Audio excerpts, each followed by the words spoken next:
Welcome to This Week in Our Collective Heads, and this is the after party. Yeah. This is the show where Patrick is about to leave. So we're going to have a special right here, and it's... You can expect me to be crying at some point. But we're going to have discussions just about whatever. We have a couple extra people in the chat, and we're going to talk about video games in general, and we're introducing Cass. She's been on our show before. She's been a special guest for a couple of episodes, and she was briefly Patrick for a Christmas. Yes, I was. A Christmas hello. Yes, I was. And so yeah, acting. But yeah, this is Cass, and she's going to be contributing to our channel. She's going to be doing like Starbucks reviews, right? Starbucks, it's good. It's good, and that's what matters. I'm not saying it's not good. I'm saying that it's overpriced. Like Keurig exists, and so you can get basically the same thing in your house for $1 a piece. Okay. Well, you don't understand. So why you don't do you have understand branding. Mm-hmm.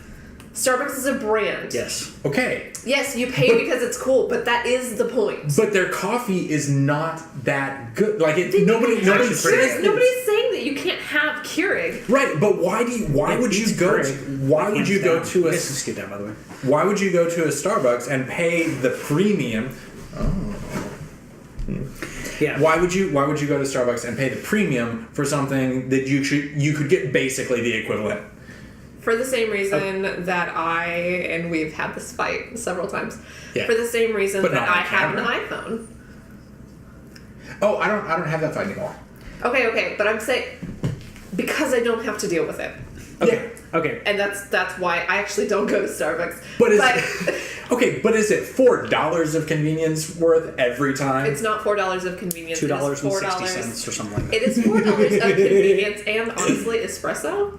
Espresso is a good amount of beans. It's actually not easy to get it right. Plus, have you ever frothed milk? You do it wrong, and you can really screw it up. It can taste really poor, or you won't get the right amount of foam. It actually uses more because you're taking milk and you're creating foam out of it. Like it looks, you have more waste out of that as well. Yeah. And Keurig lattes are horrible. Keurig espresso isn't very good.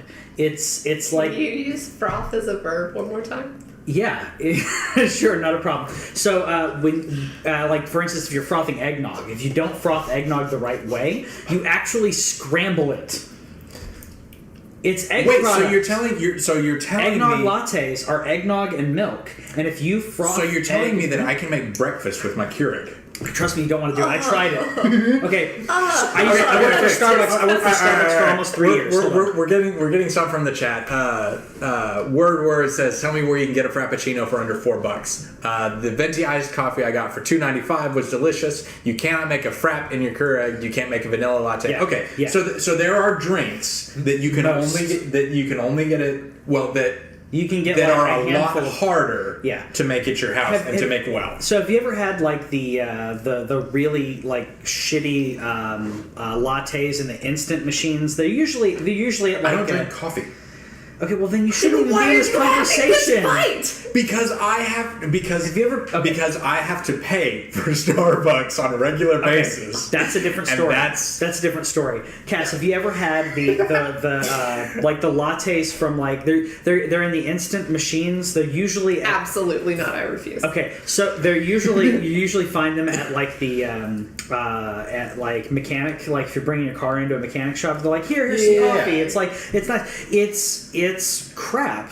And it tastes like crap. And most coffee, Starbucks coffee is more consistent and better. There are a handful of places that are local that are really good. But at the same time, those places charge the same amount for less. Okay. Because they don't have the profit margin that they can. All right, so we got some more in the chat. We've got Captain Redbeard saying, I like my nog like I like my men.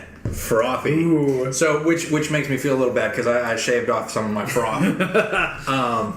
Yeah, and Word says Cass and Patrick win. I will froth this conversation up as much as I need to. You know what the frothiest thing is?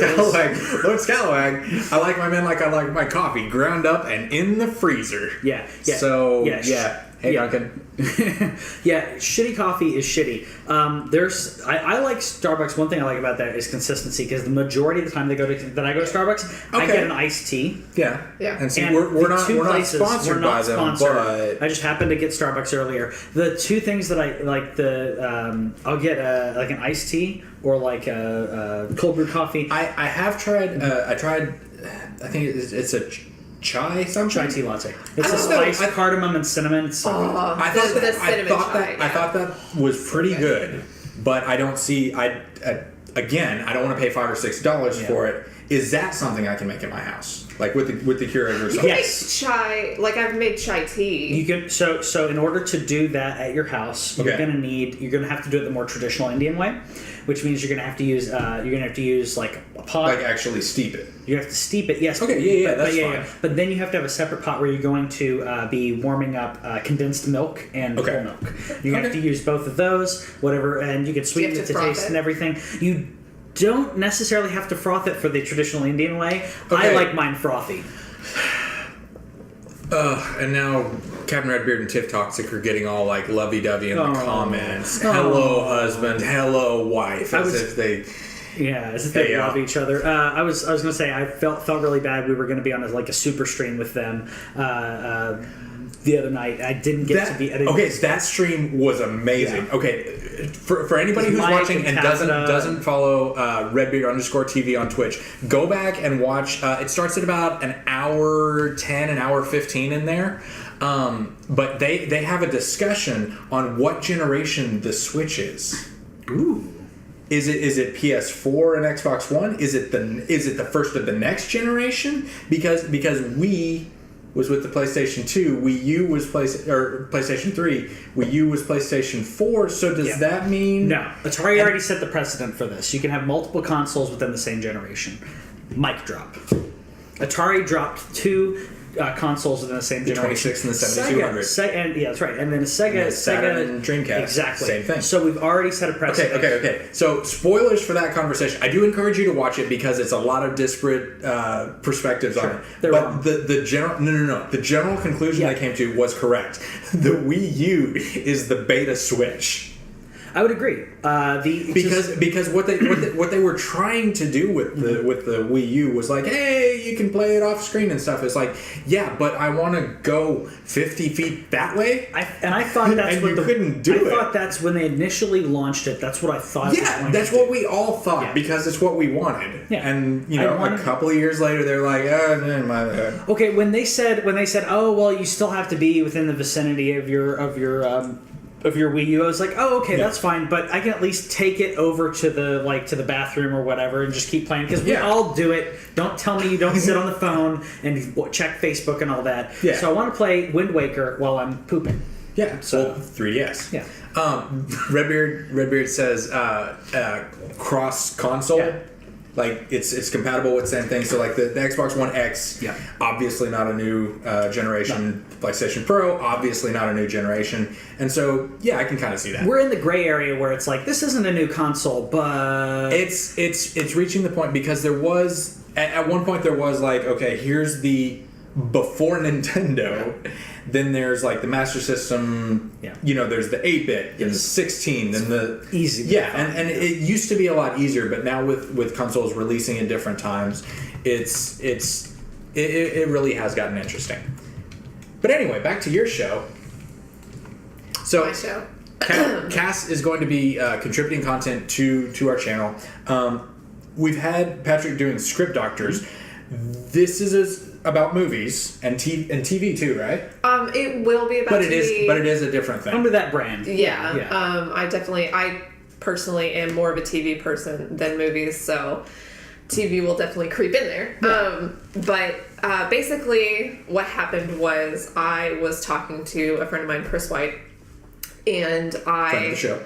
I made a comment that Emperor's New Groove was an amazing movie because you got all the wonderfulness of David Spade without having to see his face. Which is why Emperor's New Groove is so good. Beautiful. That is beautiful. We love you, David Spade. I'll talk to you later. I'm sorry. I'll message you. We love you, David Spade, off camera. But that was just, but that's a one-line review of the movie. Sure. And so he suggested that I did make a Twitter that was super quick movie reviews. Yeah. And basically, I am going to expand that concept on this show. They will be super quick movie reviews, except not super quick. Not quite as quick as Twitter, though. Like, that's again... That's literally one This seems to be the theme of the show. That's a low bar. Yeah. That will start soon. We don't have a firm date on that yet, but we'll start soon. And then Script Doctors will start for its second season and then continue. The difference being that Script Doctors is a little more in depth in regards to the writing and how to fix problems, as opposed to a review of the production. Mine is more about the actual script. How do you fix the script? Yeah. Yours is going to be more all encompassing. Mine's a little more narrow. Yeah. And you're also going to be focusing a lot more on movies that are legendary or whatever. Like, one of the ones that's going to be on there is The Big Lebowski, which a lot of people are like, this is the greatest movie ever. And sometimes that is the case. I watched Hocus Pocus for the first time this year. Me too. And watched it 3 times. It's great. Yeah. That movie holds up. Yeah.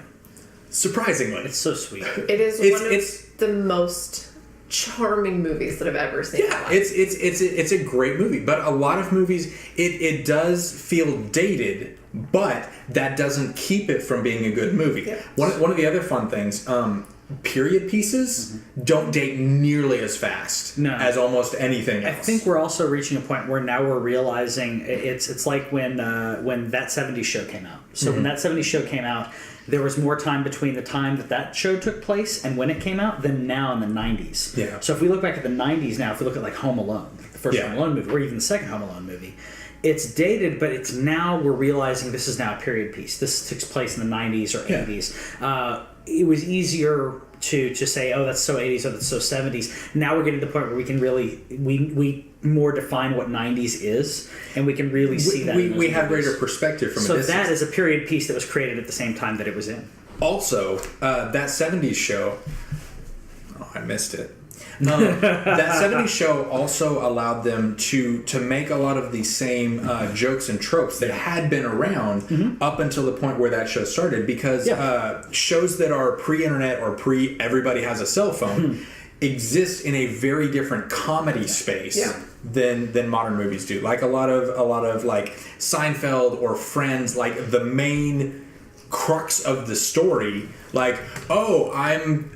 I got stopped at a red light, I can't find you in New York City, is no longer a thing. Like, you just call and be like, dude, you're a douche. Yeah. I'm back here, and then they pull over to the side of the road, or they're just like GPS. Or they GPS. Yeah. You're like, where are we meeting? Or there's at that so taco many place? Let's go to that taco place. Yeah, there's so many solutions now that make those jokes or those scenarios not work. And by setting a show in the 70s, they were able to do that.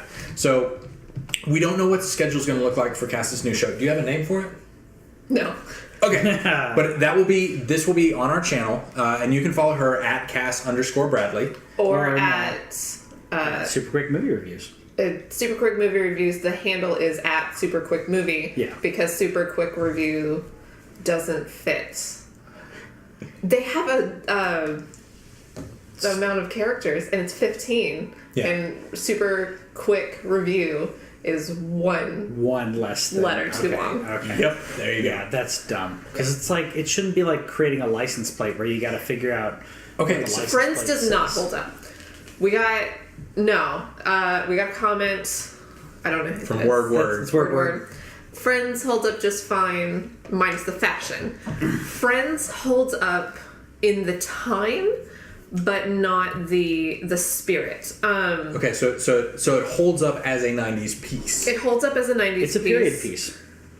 It is a period piece. It's a period piece It's a created in period its own. piece shot in that time. Well, so All in the Family is a period piece of that time. Rent is a period Rent is a period piece because piece. it's set specifically in the AIDS. Everybody has AIDS. exactly during the AIDS epidemic. Meanwhile, Happy Days is not, because Happy Days is talking about the 50s back while they're in the 70s. In the 70s, yeah. So But it's a period Friends- piece not in there. It's very retro, but not Nowtro. Nowtro was Friends. Right. So it's super quick reviews. Super quick reviews. Right. No, super quick movie is the handle. Yes. Super quick movie. Yeah. See, that's why we should have started with I it. should do SPR quick reviews. You can I should switch do that. I'm going to. Go switch it quick. Okay, before so someone else grabs all it. right, we'll figure this out. We'll have it in the note tags if you're Yeah. watching this on YouTube later. Yeah. But yeah, so the show is evolving. TWIOCH is something that Patrick and I kind of came up with. Basically, it's an excuse to hang out. Yeah. Because we are very much Zach Braff and Donald Faison from Scrubs. We mostly just want to hang out, and I wish you called me more often. Oh. Because Text I a lot. love the song Guy Love, and I get to hear it every time you call. Well, for context, all of our conversations are usually via text. Yeah. Like lots of texts, and it's a full conversation, but it's via text, like people do nowadays. But we rarely actually do call each other. So Right, and so this was an excuse to one. I didn't have to bug Courtney all the time with things that she wasn't interested in. Fun story. There was actually a time when Courtney was having like insomnia, having difficulty falling asleep. Oh, really? She would have me call her and tell her about what I was excited about in video games, and it put her straight to sleep. yeah, I would. It doesn't put Whitney to sleep, but she just zones out really quick. Yeah, and I'm like, no, it's telling you something that's No, really it's important. interesting. And she's like, yeah, I hate it. I'm like, yes, I know, and I hate it too, and I want to tell you why. Like, we're on the same page here. We were talking about Forza. We were walking down in Stonebriar Mall, and these people were playing Forza on the new Xbox One X. Yeah. And I was like, I hate Forza. She's like, I don't even want to talk about it. I hate it. I'm like, yeah, that's what I was about to tell her about. Right, how you're it's about to tell her all about, why. Like, this is why, and she's like, I don't even want to. And she games, but she doesn't. Yeah, it's too much. But when she sees something that's not for her, she's able to just be like, okay. Well, she's like, I move don't on. even want to talk about it. I'm Yeah. like, I want to talk about this. Yeah, I want to talk about why. Well, I know why because Games with Gold and PlayStation Plus keeps on giving you racing games. Yes, but I like a good balance between a simulation and an arcade. Like I like. See, I want just arcade. See, I want I- to play Cruising USA. Okay. I want to play Rush 2049 or whatever. See, but I also San Francisco Rush. That's the one. I like to take. I like a good car, not necessarily a kart racer, but little. So did you change your name? Are you changing your name SPR on Quick the Reviews. show? Yeah. SPR Quick Reviews is taken. SPR Quick Review isn't. Don't. It's Okay. too, the branding will get confused at that That's point. where I'm Yeah. at. Okay. Just stay with Super Quick Movie. Super Quick Movie. Yeah, super quick. Super movie. Quick Movie. At Super Quick Movie. Yeah. So yeah, Yes. that's in the comments, and that will also be on the TWIOCH Twitter. We Yeah. will link to her personal. Yeah, and any videos that come out on the YouTube channel, we'll link to you. Right. We'll And you already have like 3 or 4 reviews up for like you have Emperor's New Groove, Emperor's New Princess Groove, Bride. Big There's- Lebowski. Oh, I haven't seen that one yet. The Big Lebowski, 8 out of 10. What the Coen brothers are always going for, and sometimes get. Extra 2 points added for having John Goodman. And my reply was that it should at least get 0.5 for having killed Steve It should. Buscemi. It's an amazing moment. But what I love about it is it's a character. but an extra 0.5 for killing him and his funeral. The funeral and the setup of John Goodman not caring, not listening to the guy. He's just this background noise and shut the fuck up, Donnie, just constantly. And Am like, I the only one? even Bye, Tiff. Thanks for stopping in. well, but every single mention, like even the shut the fuck. You know what? Actually, the correct nomenclature. Like those type of lines are just perfect. Yeah. Not caring about him, and then all of a sudden wanting to have a funeral for him and having this talk about how he was a surfer. You're like, what are you talking about? You were out. Like, it's amazing. It's an amazing character. I love every character. I also really enjoy the narrator as a character, but you don't know that until the end. That was a really fun review. I enjoy the nihilists. Yeah. Like they're probably one of my favorite parts of it because Do you know? What? No. What? Okay. American Gods. Yeah. The Russian. Yeah. Is He's one the of main nihilists. nihilist. He's the main guy. Yeah. What? Yeah. Yeah. Yeah. He's the main. He's the main guy. He's the guy who was in Log Jamming.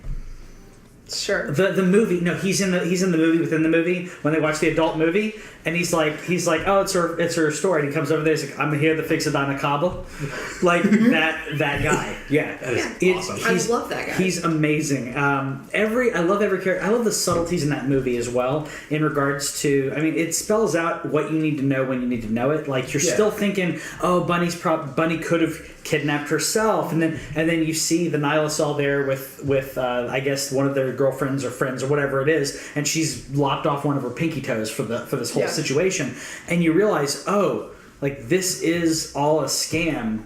Where is Bunny? And then she shows up right at the end. Yeah. It's amazing. Spoilers, sorry, but it's so many spoilers. It doesn't matter because that movie is so well done. I absolutely love it. As a character study within all these different characters is just brilliant, and keeping them in these their own little worlds, but for some reason coming together. Also, the idea of putting someone in a situation as crazy as this is about, we're doing a money handoff and you got to talk about this, and you put it in the person who doesn't care. He's inept. Doesn't know and doesn't care. Correct. Like those two aspects of his character combining in this situation where everyone else cares so much more than he does. And I would say he's inept, but not through his own faults, but more through like the faults of others like around him, like what John Goodman screws him over when it comes to the handoff and everything. Yeah. It's like he had if no one else interfered, he would have had the handoff and it would have been a completely different movie. There's so many branching points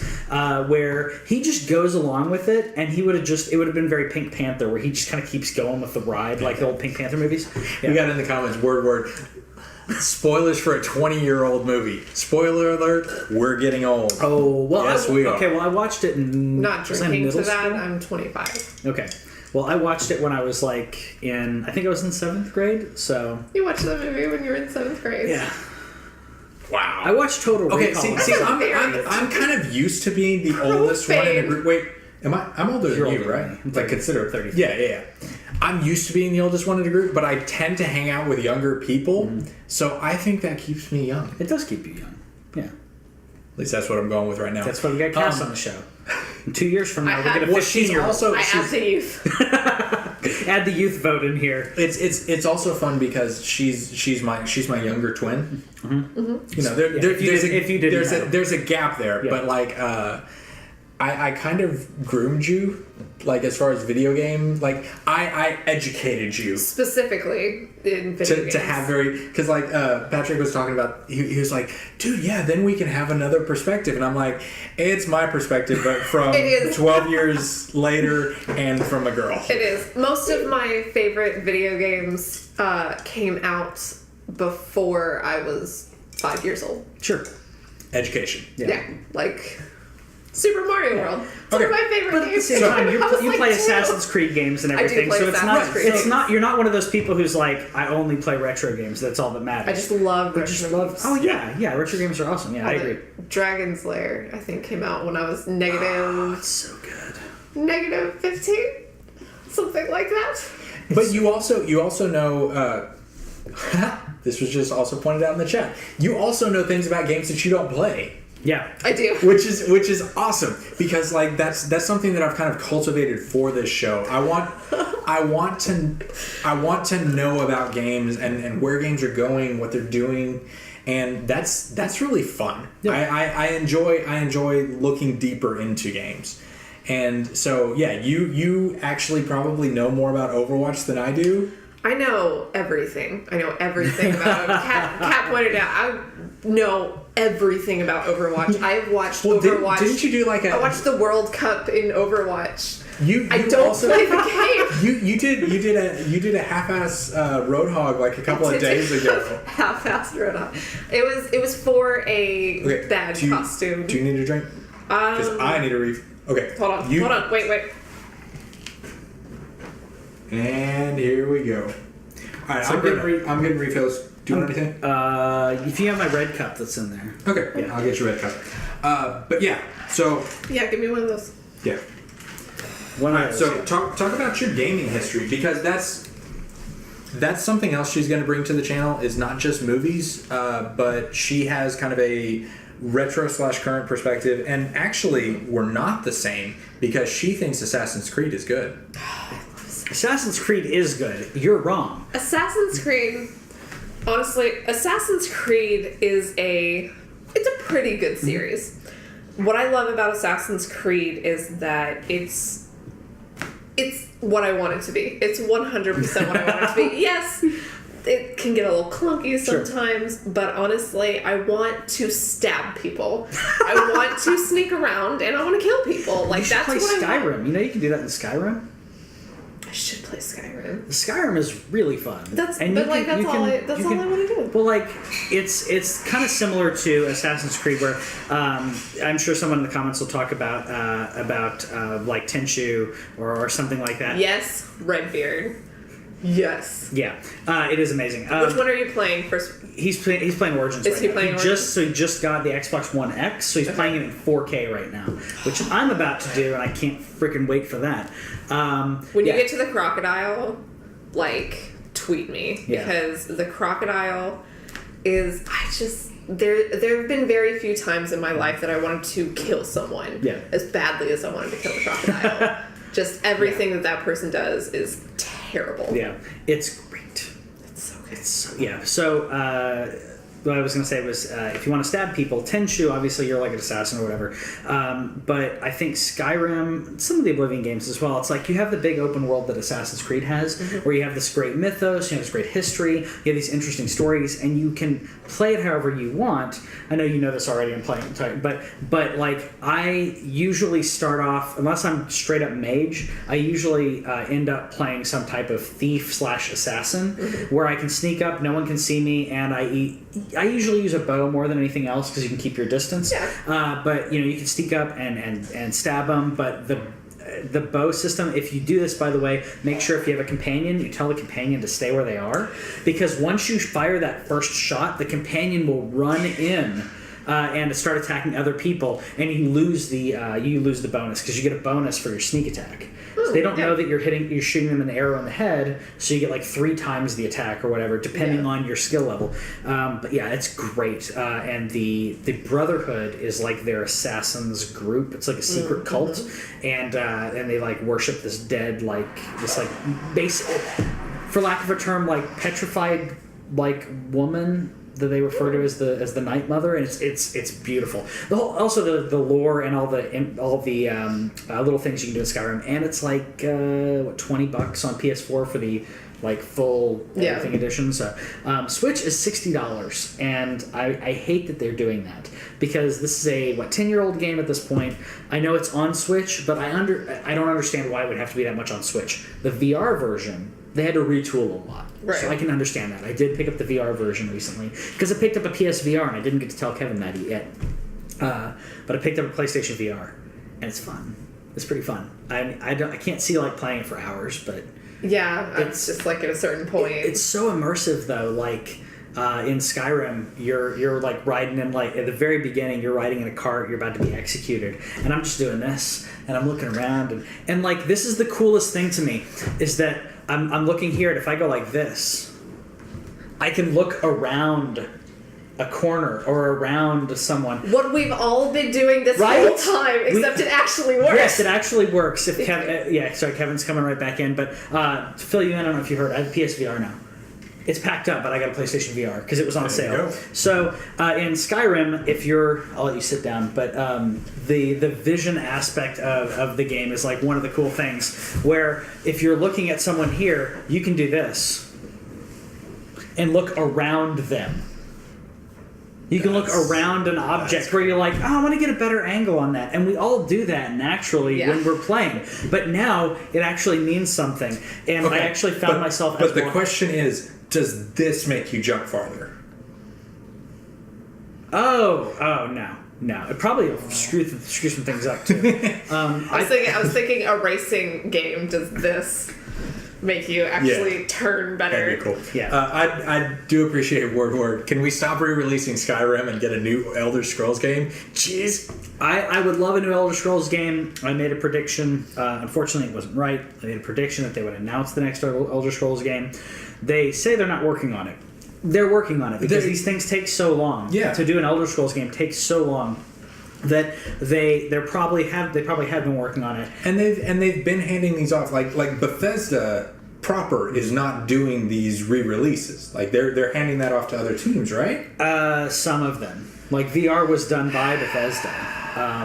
Yeah, but Come on, Bethesda, you have better things to do. well, they don't want to get into a situation where they have an Alien Colonial Marine situation or something like that, where you hand a great property to a couple of studios and it just completely falls apart. But they switch between Fallout and Elder Scrolls and everything. Yeah. The Elder Scrolls MMO obviously is completely has nothing to do with, it's not Bethesda at all.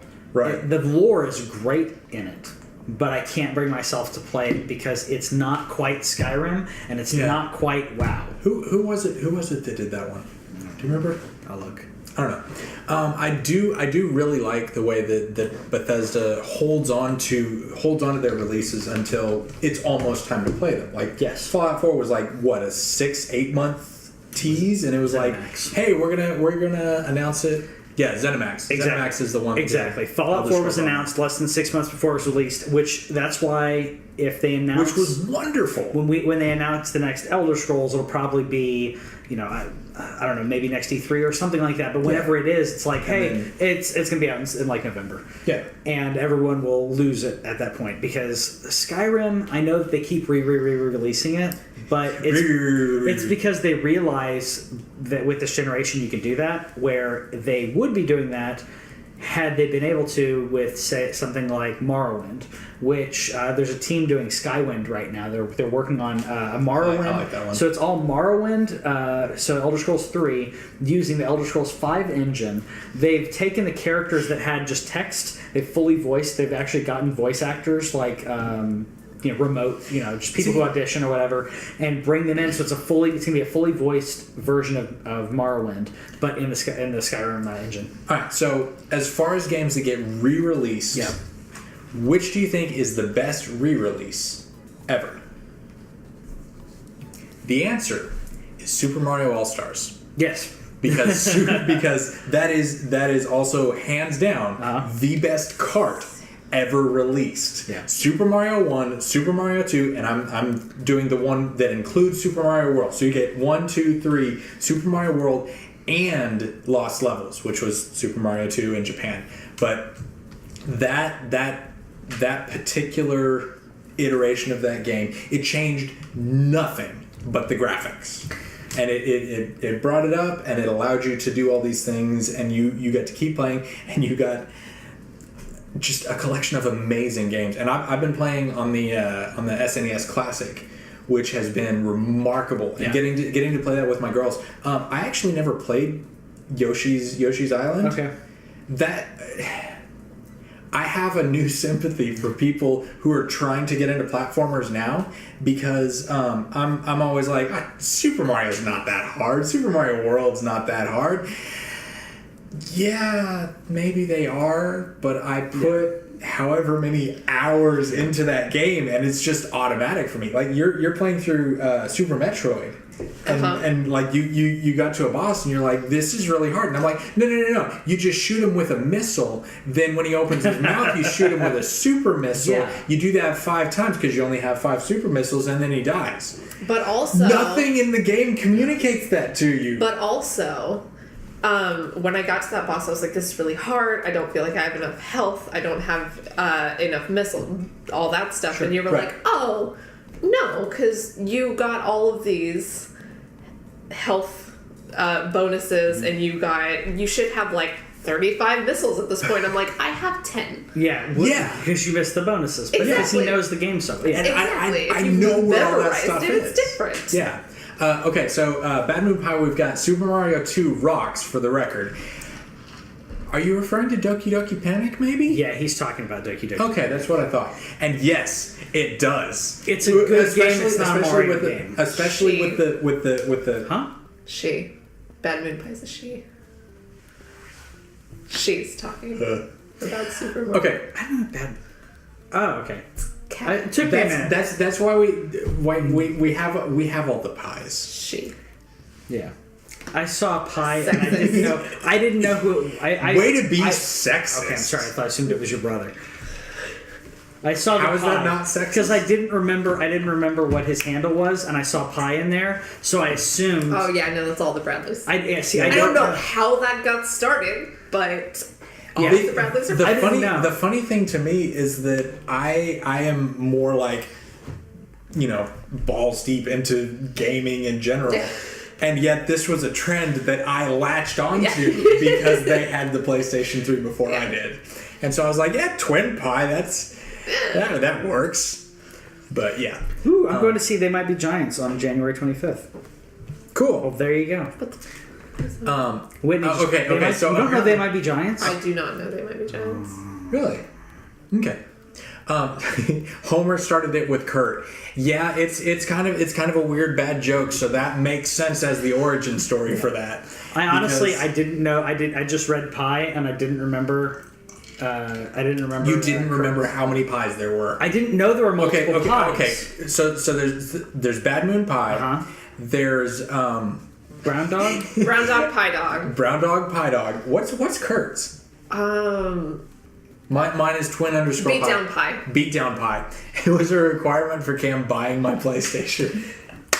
Yeah. Oh, that's beautiful. Wow. So the Bradleys are pies. Wait, do you have a username yet? I don't because. Are you going to be Movie Pie Oh, maybe. Ooh. or Pie Chart? Maybe. Pie what? This. Pie Chart. All I can think with that though. Oh yeah, is Doc number Pie's another one. All right, we'll see you later, Chris.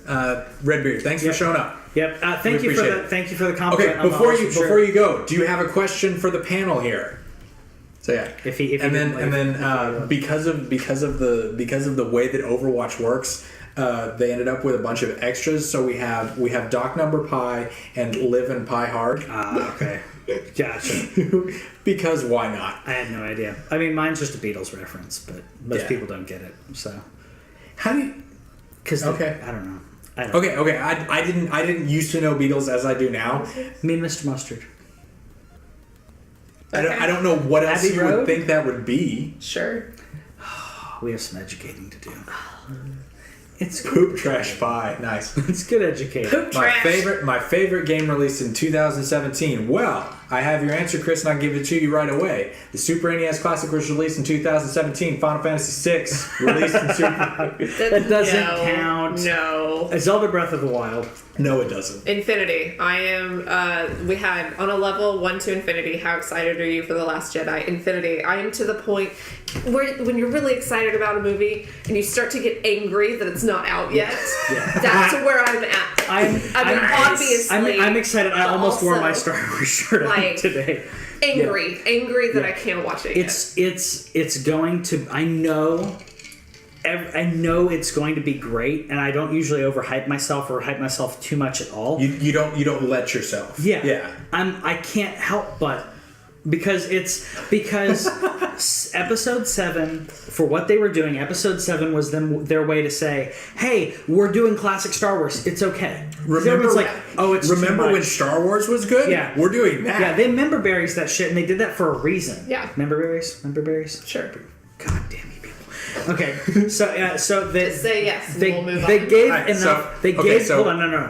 12 days, 4 hours, 59 minutes until word showing. So Yeah. So, what they did with The Force Awakens was to say it's okay.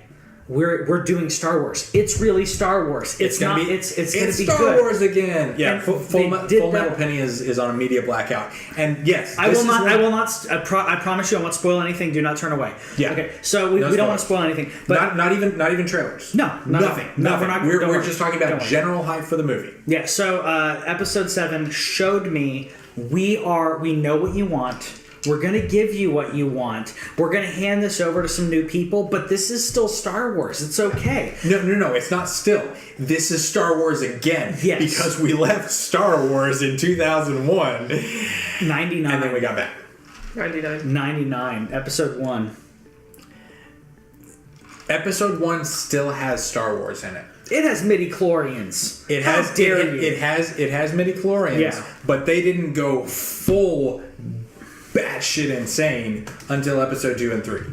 And that was when direct contradictions to previous canon started. Yeah. Because you can add midi-chlorians and it's garbage. It's dumb. Yeah. But it doesn't contradict anything that came before. It doesn't contradict it, but it adds, it over-explains it. Meanwhile, and when Yoda starts bouncing around like a fucking pinball. Okay. And okay, I understand that. I understood what they were trying to go with on it, but we never needed to see Yoda I've been fight. doing podcasting with this guy long enough that I can just go ahead and skip over whatever he's going to say, but that doesn't do anything for the audience. No, but what Yoda didn't need to fight. Yoda never needed to fight. No. Yoda is a brilliant Buddhist monk, tactician, if you will, a philosopher. He didn't need to fight. He's Einstein.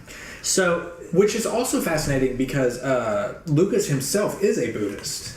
And so you would think that the character of Yoda, the most Buddhist character in this thing, would be okay not fighting. Yeah. But then, and I understand that the Force lets him do all the things that That's he the does. explanation. I get that. But a big part of the reason that Yoda was who Yoda was that he understood that fighting is less frequently the solution than it's generally given credit for. Yeah. But then, I was gonna say episode 7 did that, and then I know that the prequels / mid-equals, whatever you want to call them, the side stories, Midi-chlorians. okay, so those guys are like, I think they're in this sweet spot of let's have fun in this universe in an area that we already know about, which I'm fine with if you take them for that, which I'm going to take the Han Solo movie as that. You want to see more Han Solo movie doing Han Solo stuff? Like, then you can watch Han Solo. But I don't. I'm good. But like, I think Han Solo, we know what we needed to see from Han Solo, and it's going to be original. Okay, so as probably the biggest fan of anime on this particular channel, I get fan service. I like fan service sometimes. I feel like these character-generated sequels are going to be fan service, and that's it. Yeah. I really enjoyed in Rogue One the gray area. Yeah. That's something that I'm looking forward to. I have yet to play the campaign on Battlefield 2 because I don't want to give them money. Yeah. Battlefront. Yeah, thank you. I don't want to give them money. So I'm probably going to end up some long weekend. I'm going to redbox that and just go through the campaign. It's canon. So spoilers for that. It's canon. Owen and I were talking about this morning. All the video games are now canon. So anything in the campaign is now canon. Yeah. Have you seen it yet? Because I haven't. I know it's canon, but it's kind of weird. Okay. My issue with it. That's stupid. Yeah. Like, I don't think it's no stupid. other comment. I don't think it's stupid if you have someone who's heading up and kind of bringing it in the right direction. Because what happened with the extended universe and everything in the novels is they would basically send it in and be like, okay, well that works, and now because it was written in a novel, that's now canon. Yeah. Right. Unless they contradict it. And nobody was like curating that. Correct. You had it was up to the editors at the time, but it wasn't like here is the person who's heading it right now. Kathleen Kennedy is heading that, and I don't know how involved she is in regards to the game side of this, but I'm hoping that she's more involved in that, where she can cultivate what's happening in the games to help solidify what's happening in the movies, in addition to the cartoons. Let's get caught up in the chat real quick. Full Metal Penny said that without the prequels, we wouldn't be getting all this new stuff from Disney. Counter argument: Disney could have saved half of that money. Word wants somebody to beat the Battlefront 2 story and talk about the ending with me. I actually want to talk a little bit about the ending. Full Metal Penny Battlefront storyline is worth playing. I plan to. Despite all the business BS surrounding the game, I've heard the story is really good. The campaign does actually look interesting. Yeah. And no, I'm sorry, Kat, you're wrong. Because at some point Lucas No, was Lucas. like, Lucas, right after it aired, said this is not canon. This does not exist. We're talking about the Star Wars Christmas special. So Kat And said in there. and the Wookiee masturbation Yeah, scene so is canon. Kat said the Star Wars Christmas special is also canon. It is not canon. It was It's- originally supposed to be. It was going to be canon and then was immediately retracted before Return of the Jedi even. Let's be honest. No, that was Not canon. Let's be honest, Okay. though. It's the best part of the Star Wars universe.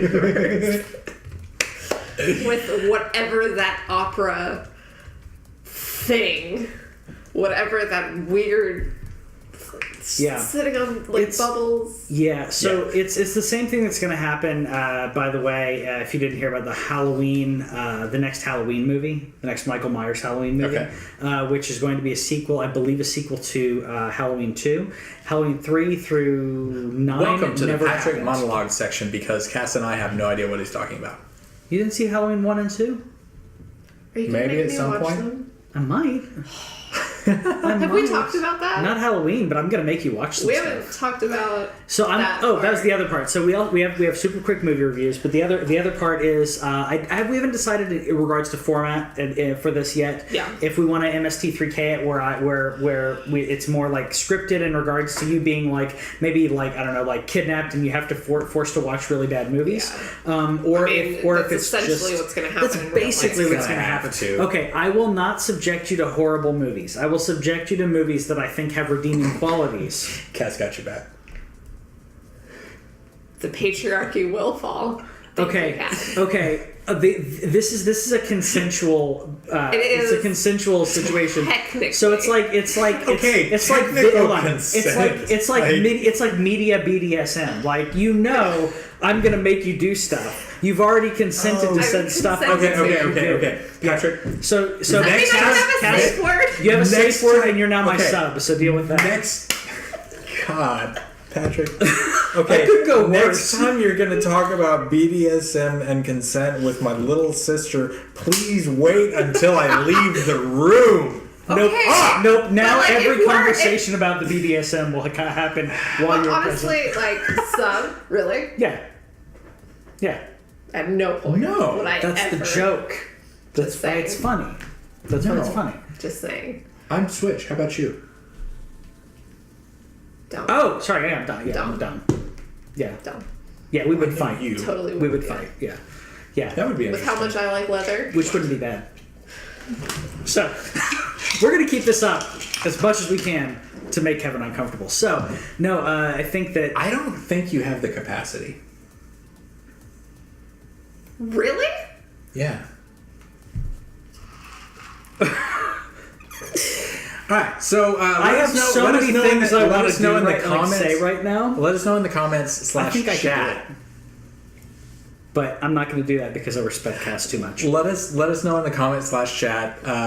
Dom, sub, switch, however you identify or theoretically identify. Sure. Because mine is completely theoretical. Absolutely, and shall remain. Yeah, Yeah. pretty much. So yeah. So back to so the idea behind this other bit, which we haven't officially meant in regards to I can't speak.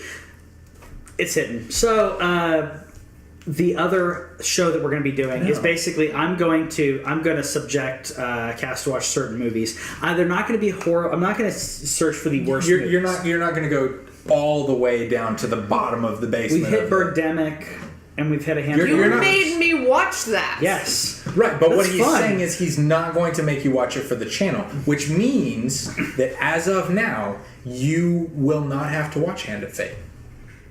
But Manos is so good. Manos is so wonderful. good though. No, so I will be subjecting Cass to watch certain movies there will be movies that I pick that have redeeming qualities in one way or another. They're not. Well, and they're not there's masterpieces. also Yeah. there's also because of the way that we were raised, there are certain movies that we want to watch, but may not have gotten the chance to.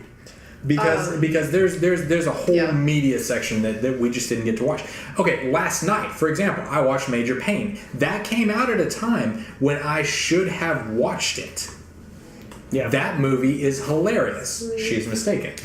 We already covered this. You missed it. No. Okay, so Major Payne is a great movie. Damon Wayans is wonderful in that role. Yeah. And the Fresh Prince of Bel-Air's sister grew up and got fine. Gotta say. So yeah, The Room is kind of the that's kind of a base level. Like if you can watch and enjoy that, Yes. then there's this whole new category of movies that opens up to you. I can't watch No. Oh, see, And that's why I'm not going to have that's you watch okay. Hard Ticket to Hawaii and those kind of movies. And I because would. they're Is so that good. The Frisbee. Yes! Yes. I want to watch the that. Frisbee with blades on it, and they're playing Frisbee, like tossing Frisbee on a beach. And the guy grabs the Frisbee and he switches it in his man satchel for like a Frisbee with razors, and he throws it to the other guy as if to catch, and it decapitates him. Yeah. Yeah, there's so much bad. That is the entirety of that scene. Okay, so there's so much bad. okay, so I want to do an MST3K. I want to do that on Cyberpunk on cyber event whatever 94, the very first video game show, which I watched this week, was released in 1994. The two hosts were, and this is true, Leslie Nielsen and Jonathan Taylor Thomas. What an odd combination. Matthew Perry presents with Hilary Swank, introduced as From Friends and The Next Karate Kid, respectively. That's not how you spell consensual. I know it's not. Okay. I already hit the enter button. It's over. It's now. You do that little asterisk. No, I hit the enter button and I'm like, whoops. Okay, so I don't clearly have this the undo on is here. this is the episode where we won't discuss what is in these drinks, but Nope. consensual has been misspelled, and 2/3 of the panel have a problem with that. Sure. No. All of the panel has a problem with that. The person who misspelled it hit the button. Yes. The person who I'm used to an undo on my email. So if I send an email, I've got 20 seconds to hit undo and retract What? the email. Yeah. I want that. So I wait. Like, so if I type out something, I want that as a time travel mechanic. Yeah, so we're 20 talking Prince seconds? of Persia. Prince of Persia. Yeah, Where it's like you do absolutely. something, it's like, oh crap. No, I got Life is Strange. I went to Life is Strange. Prince of Persia. So With the little butterflies, and every time it comes up, you're like, oh yeah. So yeah. That'd be Also, cool. we have a little bit of news from that. I didn't include it in the show, but there's actually going to be a special episode for season 2 Before the Storm, and Ashley Birch is actually reprising her role as Chloe, which is good because the new Chloe is fine, but that's not Chloe. We want Ashley Birch. Is Ashley Birch is wonderful. Ashley Chloe's Birch is the- Aloy. yeah. Yeah, and She's she's amazing. wonderful. and I from Hey Ash, what you really playing? appreciate her. So But more importantly, Hey Ash, what you playing? So, favorite voice actor or actress? is So this a con? hold on. Is this even? Hold on. Are we talking like animated? Are we talking about video games? We're talking about video games specifically. Video games specifically. Okay. Yes. Okay, so in that case, I mean, I'm probably gonna go Troy Baker. I'd love to say Nolan North, but at this, I mean, I'm putting Kevin Conroy and Mark Hamill to the side here, Okay. because they're playing characters duh. that they previously played, and they play those characters perfectly. When I read Batman comics now, I read Kevin Conroy's voice Yeah. and I read Mark Hamill's Yeah. voice. They're the definitive version of those voices and those characters. But in regards to video game voice actors, I mean, Nolan North has done some great work. I think that Troy Baker's just taken it to another level. He really has, and his version. Okay, the fact that he was able to successfully do a version Yeah. of a younger Mark Hamill's Joker in Origins was amazing. Jake's just joining us in the chat, so hey, this is the going away party. Yep. Matthew Mercer. Matthew Mercer's Matthew great. Mercer. Yeah. Also, cinnamon roll. Like, that man is one of the most adorable people I've ever. He's amazing. Yeah. I was gonna say Laura Bailey is really great too, and doesn't get like near enough. No, It's she Dragon really Age, doesn't. She's awesome. She's absolutely Also on Critical Role, if I'm not mistaken. Tara Strong. See, I was going to mention Tara Strong as well because I'm trying to think of someone who doesn't have not just like a foot into the cartoon world, but like her entire body is in there, and then she's like, oh yeah, I'll do some video games on the side. Yeah. The cool thing about Tara Strong, by the way, is she's also an inventor. So she has I think 3 kids now, and it's important for the story because you don't invent kids, Patrick. No. I know you're not a parent, but that's not how this works. You can't invent things accidentally. Yes, you can. Yes, you can. Oh, yes, you can. George Lucas. Yeah. So, Tara Strong is also an inventor. So when she was like keeping track, like pumping and keeping track of like breast milk in the fridge, they're like stickers that you put on to the milk that you're like, oh, this is from this day, this is from this day, and if they get wet or if they fall off or anything happens, you can't risk it, so you have to throw away the milk. Yeah. Also, whenever you get bread at the store, the color of the twist tie tells you what day of the week it was. So Google that. Which is more helpful if you know the day. You have to Google it. Because I see... Right, you have to Google it, but I'm just letting people know that Right. that's a thing. I've known didn't about know that that. for years, but I have never Googled it. So every Okay, time when I was see a the twist last- tie, I'm like, oh, That's a thing. this was made on the same day as this. Yeah. I don't Was know it what that Tuesday? day was. I think it was Yeah. Tuesday. But so what she invented... Genevieve O'Reilly? I'm not familiar with Mon that. Mothma. okay. The younger. Yeah. So what Tara Strong invented is it's a bottle for breast milk, and it has a twist top that sets the day and month. So instead of like relying on a sticker, Right. it's actually a top that you twist and it latches into the day and month. It's amazing, yeah. And she kicked that off, and a couple other products as well. Genevieve also plays Moira. And her voice is pretty spectacular. There's some amazing next cosplay. there's some amazing voice acting in Overwatch. Overwatch in general, because they just have these isolated lines that are going to be said in the middle of a battle, but they still manage to project whatever character that is. My favorite though is Reinhardt's voice actor just talking or doing other characters. Yeah. That is awesome That because entire community of voice actors, Mm-hmm. they have branched out so much further from just doing a job. And also they recorded in isolation, but they also came together and created this whole like super group of we're all in this. Yeah. One of my favorite things is May and Tracer doing each other's lines. That's great. Look that up on YouTube if you haven't had a chance to. But I just think every time I see the name Moira, I just think Moira Taggart, and I'm thinking one of the. I just showing my comic nerd side, I guess.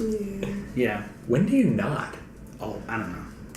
When I was sleeping, I don't think I talk much in my sleep. But so yeah, probably so around that. Darren DePaul plays Reinhardt, and I really respect him, and I want him to do more things because I've heard Reinhardt is fantastic. Mm-hmm. I've also heard him do other voices / characters, and I want to hear more of that because there's an art to subtly like doing a character that is like a real person, and that's what I think Nolan North's skill is. Yes, because what's the villain in Last of Us that he played? Are you thinking of Troy Baker? Oh no! I'm sorry. Yeah. I know you're talking about. Okay. So he played Drake in Uncharted, and that is a regular guy. That's a guy that you could hear walking past you going down the street, and he's like, "Oh, better watch out for that" or whatever. Yeah. And so, yeah, it's really wonderful. It's really fun, but it sounds like somebody you could meet in real life. When you encounter Peter, Paul, or Mary, whoever it is that he plays. That villain is a very soft-spoken, charismatic individual that you don't see as a cannibalistic pedophile. Spoilers for Last of Us, a game that came out 5-6 years ago. And I'm playing right now. But yeah, so You didn't tell me that. That is not my fault. No, it's okay. And I didn't spoil the ending, which is the most important spoiler of that whole thing. And I want you to text/call me immediately when you finish it, because it is magnificent. So when we were talking earlier, you mentioned like what's the best re-release, and that was Last of Us was actually going to be my pick for that, because it's a game that needed that update. It needed that fleshing out in regards to right in regards to it's something, and I haven't played it yet, but Shadow of the Colossus, like I'm really excited. I want to play that because it's a game that needs that. I think feel like it needs that update. Ocarina of Time is another one because Ocarina of Time on the 3DS is wonderful, and we need. Yeah, it's just amazing, right? Okay. Do I need to leave that here? So this could be another debate where I'm getting attacked from both sides, but Link to the Past is superior to Ocarina of Time. No, see, Link to the Past did it first, but Ocarina of Time did it better. I disagree. Because what do you mean? There's a lot of parallels in your game. Oh, okay. Superior in that Ocarina of Time was a giant step forward. Yes. They did a lot of innovation that was frankly amazing.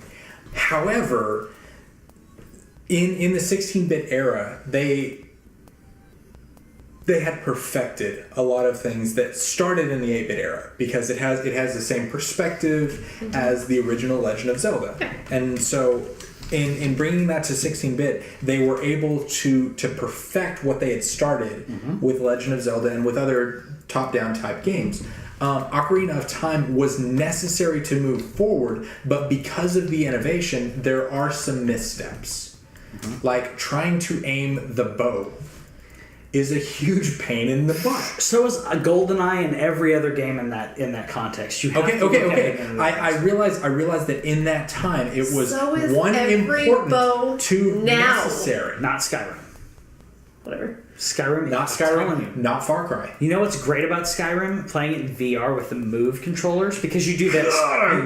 You hold up. This is how you aim your bow. Yeah. And then you hold the trigger here to actually notch it, bring it back, and unnotch. We're not talking about VR. But Skyrim regular still has amazing bow work. I'd say Horizon Zero Dawn is pretty good as well. Horizon Zero Dawn is... We're going back to Horizon Nintendo Zero 64. Dawn is necessary because it slows down time and lets me shoot things that I couldn't shoot otherwise. Briefly, catching up with the chat, we have Word saying, F that, Ocarina of Time is doing it better, which I believe is the correct translation for that particular combination. Yeah. And Chris says, Christian says, Breath of the Wild greater than Link to the Past, greater than Ocarina of Time. I don't know if I'd agree with that. I would say Breath of the Wild is better than It's not whether you agree with it or not. It's correct. No. And then he says Ocarina of Time is overrated in the terms of the series. Just saying. Woodward said that but at the same time, I think that the same people would say the same thing about Wind Waker, because in regards to how Wind Waker is done. But Wind Waker just changed up everything so much. Briefly to exclude you, we'll bring you back in a second. The fact. Okay, so Ocarina of Time was remade in the whole 3D section, the same way that they did with Wind Waker. Basically, what they did with Link to the Past, and then Link Between Worlds, and then I'm sometimes a painting. Link Between Worlds. The thing that they did with that was they took a beautiful world and they just added an extra literal dimension to. Word knows more about the Zelda timeline than I think anybody I know. I think we're pretty close on that. Like, he probably can trump me on a few things, but I wouldn't say it's overrated in regards to the series. I think that it holds a special place in the hearts of people who played it, and that was their Zelda. I think Final Fantasy is the same way. Yeah, Final Fantasy and Zelda tend to be series that because they're so different and innovative, wherever you came in is usually what your favorite is going to be. And Word, if you rank out your Legend of Zelda. Give us top 5 and we'll read them out on the show. Yeah. But I'll slightly debate you because Ocarina of Time and Link to the Past are both very highly regarded in the series. Some people say they're overrated, some people they're not. I think that we can all agree, though, that Zelda 2 is underrated. Zelda 2 is underrated in the same way that Super Mario Brothers 2 is underrated. Yeah, because it's so different from everything else in the series, but it is an important experiment. Yeah, and that being said, I'm not saying any of these games are bad. Right. In regards to the Zelda games. Ocarina of Time is a wonderful game that I enjoyed in the past, that I still enjoy playing in the present. Yeah. However, my opinion is that Ocarina of Time and Link to the Past wins. We also have a comment that I will always read anytime it comes up. Final Fantasy VI for the win. I don't know how that's coming out, except in like whenever you started in the series. Yeah. And I can go into rankings. We can do Final Fantasy real quick while Cass is out. Okay, so top 3 Final Fantasies. Oh, okay. So I'd say 7. Okay. 6. Okay. And 9. 10 is good. Have you beaten? No, it's not. Have you beaten 6 and 9? I know you haven't beaten 6. Have you beaten 9? No. Okay. The end game in 9 is really interesting. Okay. I would put 6, and then depending on my mood, the number 2 and number 3 switch. Damn it. 8. You're not gonna say 10 too, are you? No. You're not gonna say 13. 5 is the one that comes closest to 6. Okay. So today, and this is something that maybe next week I'll review them again and I'll change my answer. But for today, 6 is the greatest game of all time. Also the greatest Final Fantasy game.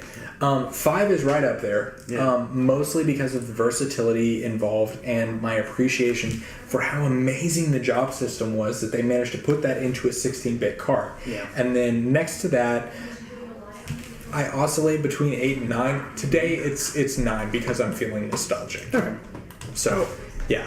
But the way that Final Fantasy VI managed to integrate the villain and create a character that is so much more than just the bad guy. Sure. Because Final Fantasy VI is Kefka. They managed to make him intimidating in 16-bit. What did I miss? We're talking about Final Fantasy. We talked about top 3, which I don't know if you have a top 3. No. So we got some comments, by the way, in the chat right. in regards to Zelda games, and I apologize. I'm trying to figure out which game he's referring to there. Link's Awakening. Oh, okay. So is Link's Game Boy. It's such a terrible game. Yeah. So Word said it's Breath of the Wild. Link's Awakening was on the Cybertech 1994 awards thing, and it didn't win. Okay, so I'm gonna share this later, but I need to tell you about this. Action Adventure was one of the categories in Cybertech 1994, the very first video game award system. Here are some of the games that were included in the Action Adventure category. Doom. Rage Racer. Street Fighter 2. Super Metroid. Yep. And I think it's called Tomjet Fighter, which is a Top Gun inspired flying simulator combat game. And the winner is Doom. Yeah. Which is not an action adventure game, and the only game in that in their nominations that qualifies is Super Metroid. Yep. So did they have any other categories? They did. Because technically, comedy. Yeah. Do they have the Michael Jackson game? No. But about I would say, honestly, 2/3 of the games in that award show were FMV titles because that's where they believed video games were going because it was so realistic. They have Best Actor and Best Actor, parentheses, female, parentheses. It was I'd announced... actually prefer that. I think I actually prefer actor. Actress. I actually prefer that because it's like, let's I make do it all too. equal. You're just an actor. I do too. Yeah. I refer to myself. They as an had actor. William Yeah. Shatner as the voiceover guy. Yeah. They had the mayor of San Bernardino show up and play a 10-year-old with a college degree in Sim City for the award of being in charge of San Bernardino for a day. They had somebody from Saved by the Bell show up. They Tiffany Amber spent... Thiessen? What? Which person? Some girl? I didn't watch Saved by the Bell. Blonde? Jessie? Brunette. Oh, Tiffany Amber Thiessen. Did she have Obviously. hair? A little bit. Okay, then that's who it was.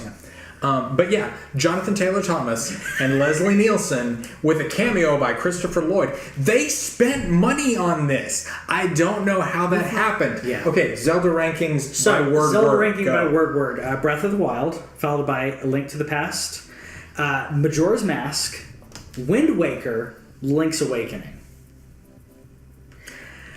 I am really shocked by this list. Majora's honorable Mask mention, is honorable mention to SS. Which one is that? And he says, Skyward Sword. Skyward Sword's pretty good. No, I will agree. Skyward Sword got a lot of crap in the day, but the fact is it holds up. It had issues specifically with the platform it was released on, and that was a bit of a problem.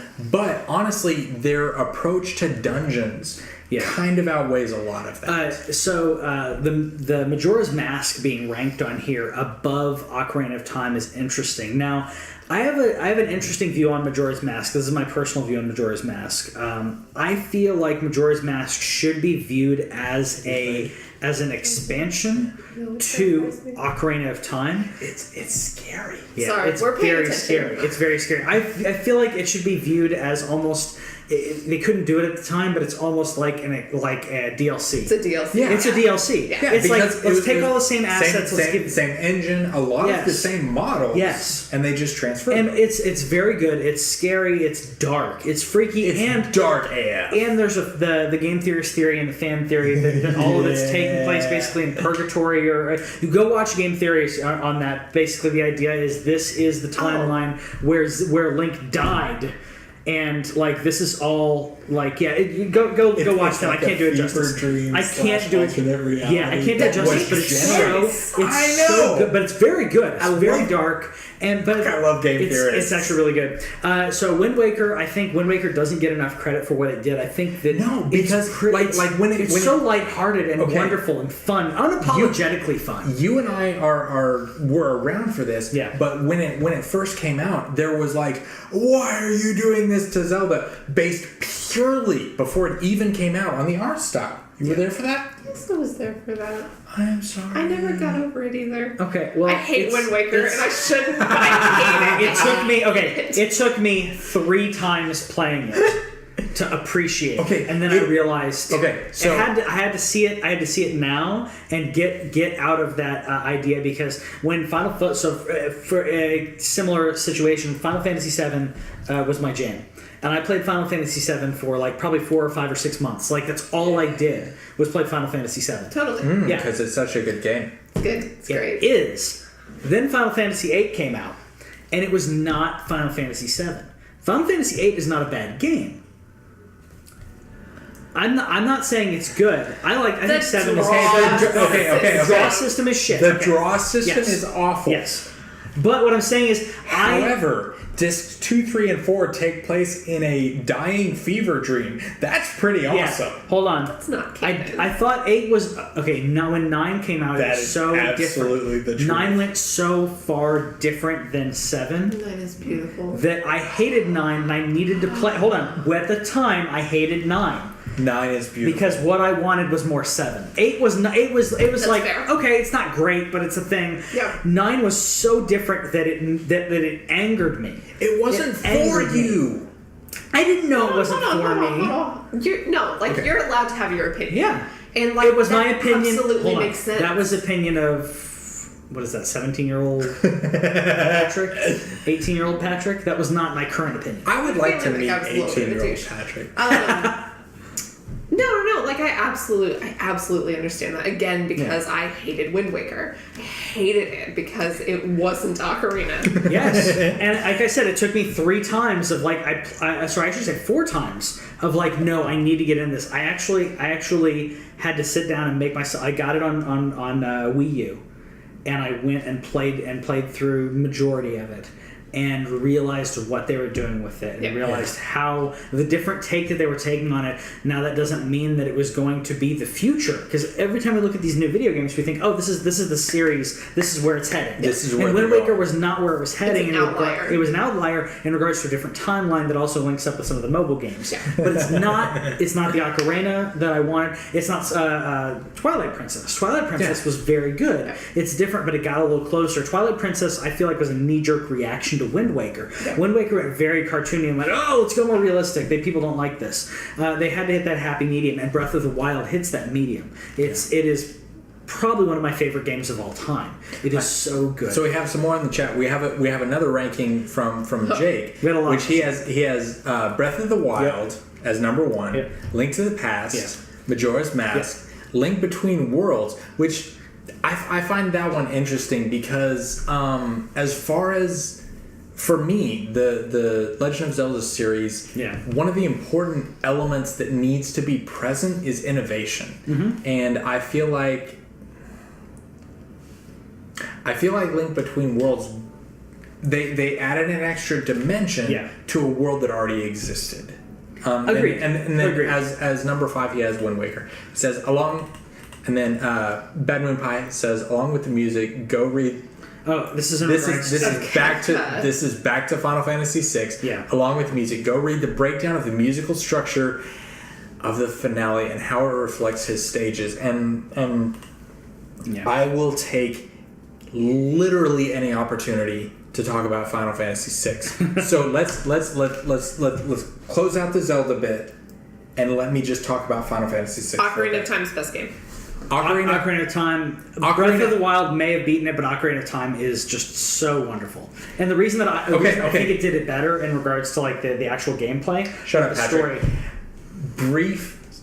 Do you think that Breath of the Wild advances the series as much as Ocarina of Time did when it came out? No. It writes the course back to where it should be, but Ocarina of Time just... It's not a fair question. It redefined and bashed everything that would like Ocarina of Time in regards to Zelda video games. Yes, it really did. It really did. It's if you look at it and understanding what it did in regards to gameplay, in regards to story structure, in regards to everything, it did redefine video games. What Breath of the Wild did was it said, hey, let's put all the good stuff that everyone likes in Zelda all together and make the Zelda game. and that's why it's hard to rank in here when people say, oh, it's better than this, it's better than that. Or some people would say, oh, well, it's just a nostalgia ramp. It's not. It's like it took everything that works and that is good about Zelda and it mashed it together and it put freaking Zords in it. Not only that, but it actually made motion controls fun again because they put them into the puzzles. Yeah. Which is where those go. You don't want to have to be doing combat with motion controls. Yes. See, and in regards to, so we'll go back to Final Fantasy VII. We got a lot. We gotta catch up on. Okay. So the chat has moved on to Final Fantasy because we're lagging a bit behind in the chat. So go ahead and scroll up to where we were. Okay. So we were talking about the. But yeah. So Final Fantasy VI is probably going to be our next topic. Yeah. But honorable mention for Zelda games is Minish Cap. Yeah. The first couple of times that you play some Zelda games, it takes a little while to get acclimate into some of these universes, particularly if you go back. Yeah. And that was one of the issues that Zelda 2 had because there was such a substantial backlash because it's so different from the first one. Yeah. And then when you get to Link to the Past, it kind of goes back to the formula that the original Legend of Zelda established. And so a lot of people see Zelda 2 as an aberration, although it was actually in some ways a response to Dragon Quest and Final Fantasy and what RPGs were doing at the time, because the Legend of Zelda series can be an RPG. Sorry, Legend of Zelda 2? That's not Link's Awakening, is it? No, No, it's no. the 2D platform. Legend of Zelda 2 is Right, the 2D, okay. is the 2D Nintendo one. Yeah. Which I personally love, but it has like leveling up and it has, up in magic, and that game is fucking hard. like trying to do the down thrust on the final boss and the first appearance of Shadow Link. There's a lot of things that move into the next era of Zelda, but it is distinct and separate from what the series became, and kind of the Zelda timeline aside, the way that the series evolved to become something more. Yeah. But in regards to we were talking about Final Fantasy VI, like you wanted to go into Final Fantasy. I think that 7. I didn't play 6. 7 was my first foray into. I didn't play 6. I didn't play 6 for a long time. But I think I got you there eventually. You did. 6 is great. 6 is great. I feel like 7 is similar in regards to Breath of the Wild in the way that it pushed what a Final Fantasy is. And the problem is that 7 is very different than 6, and in regards to 5 and all. It's so different. There's a natural progression 1 to 6, and 7 takes it in a different direction, kind of twists it. Yeah, and I like the direction that they took it in. I really like the direction. There's a reason that it's milking, like that they're going to milk it, because it's so good. 7 is a good game, and it is a good game. I still hate it for the same reason that I hate Wind Waker, because it's not 6, but 6 is not just a video game. 6 is a piece of art in a way that most video games are not. She's talking about the cat Bad Moon Pie was talking about the music of Kafka. Yeah. The music of Kafka tells his story almost more than his lines do. The music of Kafka, the opera, Terra's music, everything about that game. Dancing Mad, stages 1 through 4. Yeah. Everything about that game was on purpose in a way that most video games aren't. Yeah. And 7 is a fine game. But it's not that piece of art. And they kind of went back to it a little bit with 8 and 9. 9 got there. 9 got 7 there. was them 8 trying tried. to do it, and 7 was 7 in regards to the overall story and the existential crisis that Cloud goes through. Is an amazing twist. To me, that's a bigger twist than the whole Aeris thing that everyone talks about. Like, I think that the realization of who Cloud and Sephiroth really are is more of an existential crisis than anything else. Yeah. Okay. Briefly, I'm enjoying the debate between the two of you. Cloud's crisis was actually a reflection of Terra's crisis in 6.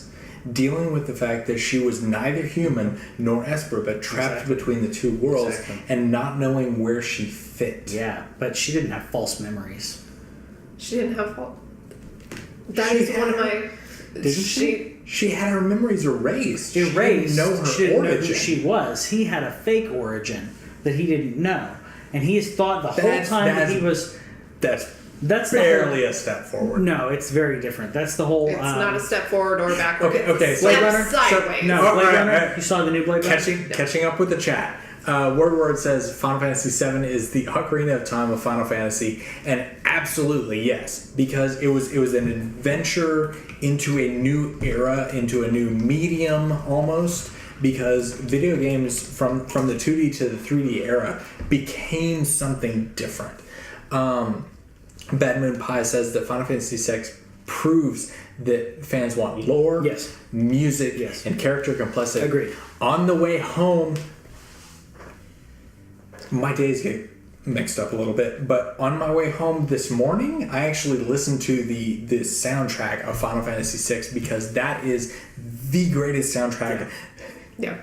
The best 3 hours of video game music you can get. Would have to say that Final Fantasy VII is art. May not be as good to some people, but the music in 7 is also so dope. It is beautiful. And the music in 7 is really fantastic. And Uematsu really moved even further into the area of being able to define his characters by their music. He was somewhat hampered when he made 6 in that it was a MIDI format. Yeah. Like there's only so much you could do with that. He made a Goram opera in that thing. But it was a limitation.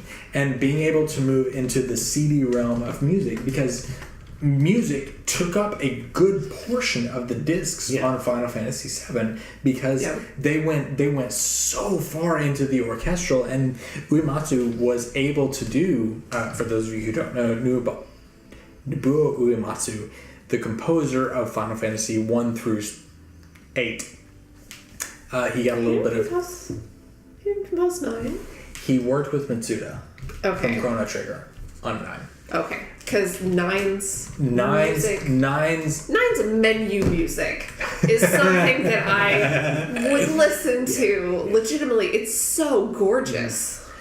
Okay, I wish that they would put on Spotify. Moon Pie. Yes, Moon. I just might do that. I might be Moon Pie. I might do that. That's wonderful. Okay, but the way that they used music to make it something more. Hello to Captain Cobain. I don't actually know you, but welcome to the chat. Hey, Captain. We're talking about Final Fantasies and Zeldas and how they fit within the series, where they advance the series, etc. Also, I'm drinking orange juice, and only orange juice. Don't judge me. Yeah, I ran out of coffee, so now I have apple juice, but I'm almost done. So yeah, we're talking about those games, but the way that the series advances, and it's really fun because there are very few series that have advanced in such a way as Final Fantasy and Zelda have, because Mario doesn't tend to lean on what was before.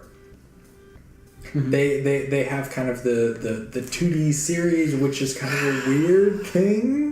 Sometimes they lean on things before, but a lot of times they like to shake it up. Odyssey is a great example of that, where Odyssey takes a lot of the great things about the Mario 64 and like enhances those, and does better than Galaxy in regards to gameplay, in my opinion. And what, you don't like Mario 64?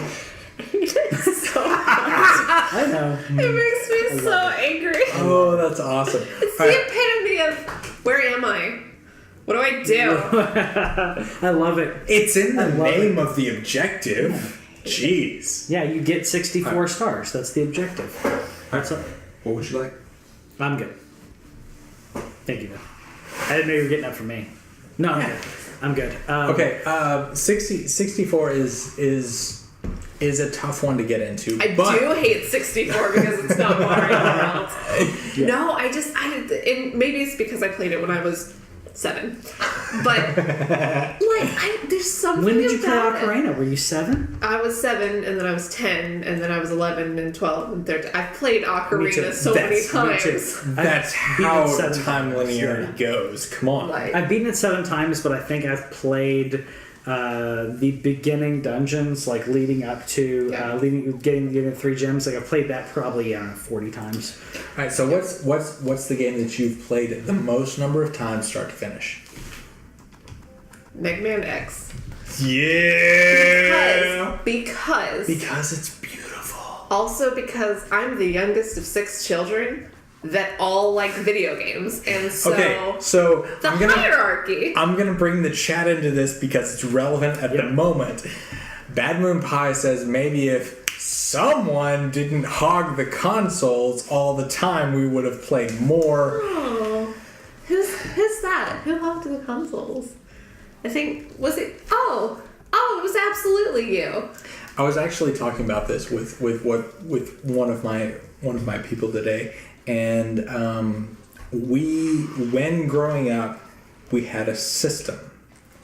Someone was assigned to the front bedroom to watch, and when they heard /saw a vehicle coming up, they would yell, "Car!" And we were able to take the Nintendo or Super Nintendo, based on the era, wrap up the AV cable, the power cord, and both of the controllers, and put them away, find a book, be reading it on the couch before the front door opened. Would you like to know who never had Call of Duty. Yeah. We actually Who always had car duty? No. We Yeah. no. We not always, but I tried to be the most. True. You try to be fair and delegate that equally among people who are not you. Yes. But basically, the difference between having card duty and not having card duty was the difference between watching the video game or not. Yeah.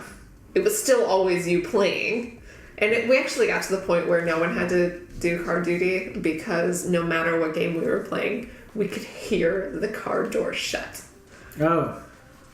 You just got that into... It's a really sad story. I've never thought about that before. Yeah. Okay, so Badman Pie in the chat also points out that we pitched in all our allowances. Our allowances growing up were video games in 10-minute segments. 6 You children. cannot beat a game in 10 minutes. 6 unless children. you're a speedrunner, and in that case, you can't practice in 10 minutes. 6 children, 10 minutes apiece. So, and he's right. You can't beat a video game in 10-minute increments. So, all of us would donate our allowances. Mm-hmm. Okay, you say donate. I did your chores to earn those. You did. That's not donation. That's you doing her job. Thank you. That's contract work. Which I should be accustomed I'm just saying. by now. You Yeah, but set out a we- verbal contract. We Said did. contract was executed. But yeah, basically we all said, you know, you can have my 10 minutes. So he would play for 60 minutes and I would watch. So the reason that I've played Mega Man X more than any other game is because you can get it on your phone. And I have beaten that game probably 60 times. Really? Yeah. Because I used to play Which it one? every day, Mega Man X. I think Mega I've played X- maybe an hour. Mega Man X is Into it. amazing. I know I need to play it more. It only takes an hour to... Now you see you're doing what he did. It takes an me hour. less than an hour to beat it now. Okay. Well, that's different. I mean, I think I played like the beginning stage a bunch and the second stage a bunch. Yeah. And like, yeah. And what order do you play them in? I 'Cause will I know. I will acknowledge I'm just like, I this one. I pitched in for the chores to earn the time.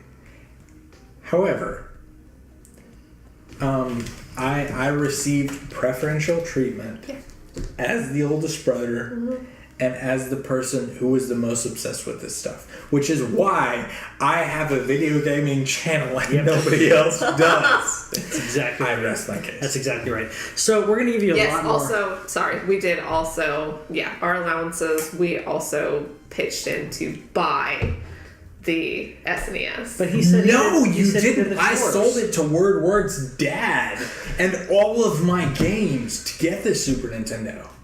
That was how we upgraded. How did you guys get the Nintendo in the NES first then. place?